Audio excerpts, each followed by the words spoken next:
Angkatan Bersenjata Singapura SAF melancarkan 2 markas baru demi meningkatkan pertahanan siber negara di tengah-tengah peningkatan ancaman online yang semakin rumit. Semasa acara pelancarannya siang tadi, Menteri Pertahanan Dr. Ng Eng Hen berkata, langkah tersebut mengurangkan risiko kepada prasarana penting termasuk jagaan kesihatan dan bekalan tenaga. Beliau turut memberi amaran sektor keselamatan juga tidak terhindar daripada serangan menggunakan teknik maju seperti kecerdasan buatan AI dan perisian tebusan.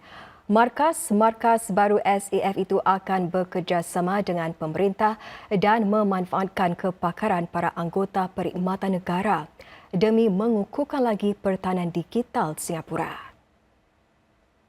Singaporeans will hold the SAF accountable if our digital backbone is disabled by cyber attacks from an external aggressor. The border for IT between civilian and military is not clear-cut. In fact, it's very porous. Just as we discovered during the threat of terrorism, the public expects the investments into our defense budget to also deal with this emerging external threat. And the SAF must step up to this challenge to protect our digital backbone and critical IT infrastructures. Jadi bagaimana markas baru SAF ini dapat memperhebat pertahanan siber Singapura sedang ancaman semakin meningkat? Dan apakah peranan mereka dalam memastikan perkhidmatan asas penting seperti jagaan kesihatan dan bekalan tenaga kekal selamat? Musuh paling berbahaya akan menyerang tanpa amaran. Dan dalam keselamatan siber, serangan sedemikian menyasarkan kelemahan kepada sistem yang tidak dapat dikesan. Lantas, memahami ancaman itu penting demi penakatan dalam dunia yang saling berhubung kait kerana ia mampu melumpuhkan mana-mana negara tanpa sebarang tembakan dilepaskan. As a very highly connected country, Singapore, we are really vulnerable to cyber attacks because a lot of our systems are online. So imagine if somebody attacked the banking system and we couldn't able to transact anything, we can't use our nets and PayLah and all of these systems, the whole of our economy would just be frozen. And we won't be able to function, we won't be able to buy food, we won't be able to take transport. Tahun 2024 merupakan satu detik penting bagi keselamatan IT bila berlaku serangan yang menjejas beberapa perkhidmatan penting. Tahun lalu, satu program baharu antivirus, CrowdStrike, mencetuskan gangguan IT besar-besaran menjejas pelbagai syarikat penerbangan, bank dan saluran TV. Lebih 100 penerbangan di Changi terpaksa ditangguhkan. Malah, gantri tempat letak kereta HDB juga tidak dapat beroperasi. Sedang serangan siber terus menjadi bertambah rumit dan lebih hampir kepada kehidupan penduduk Singapura, tiada yang selamat. Tanpa perlindungan yang sesuai, semua terdedah kepada ancaman. Lantas lahirlah Markas Pertahanan Siber atau DCCOM.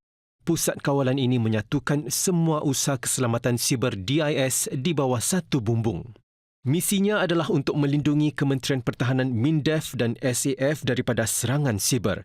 Ini termasuk serangan seperti penafian perkhidmatan yang diedarkan atau DDS di mana laman web akan mengalami gangguan sekiranya terdapat terlalu ramai pengguna selain usaha mencuri data sulit. It's a timely move because the cyber threats that are around the world are just constantly changing. And so if DIS looks at it and evaluates how they need to redeploy manpower and redeploy how they address these threats, I think that makes a lot of sense. Because as the threats keep on changing, your defense also has to evolve to match it. Selain untuk tujuan pertahanan, DCCOM juga berganding bahu dengan pelbagai agensi lain seperti Agensi Keselamatan Siber Singapura demi melindungi prasarana penting negara termasuk rangkaian tenaga dan sistem kewangan. Melalui kerjasama merentasi sektor-sektor yang berbeza, mereka dapat memastikan khidmat penting kekal selamat sekiranya berlaku serangan siber.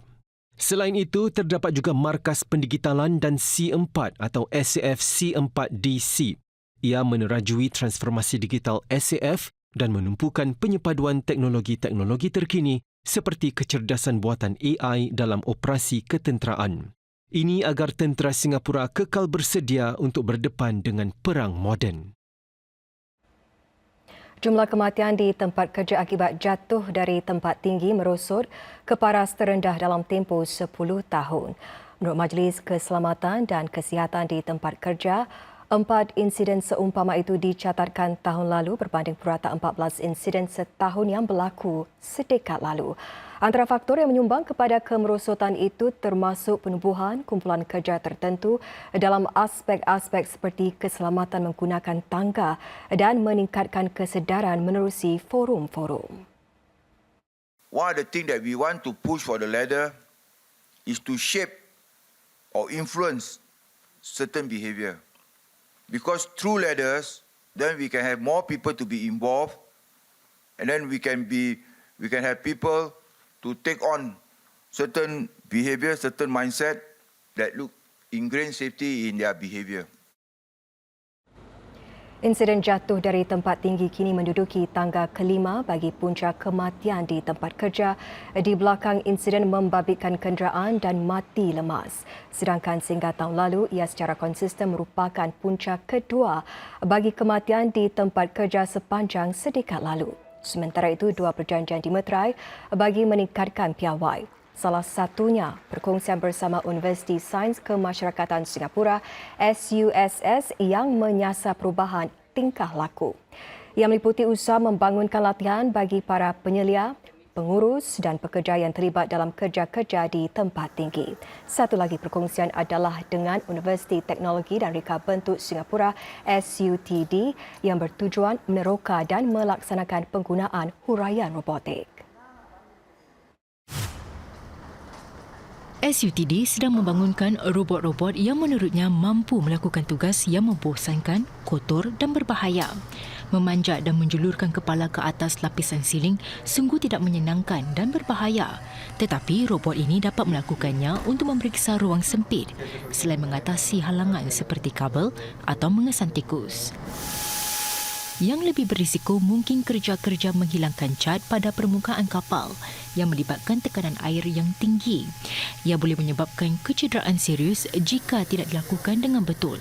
Namun dengan robot ini, ia kini lebih mudah dan para pekerja juga tidak terdedah kepada kimia berbahaya.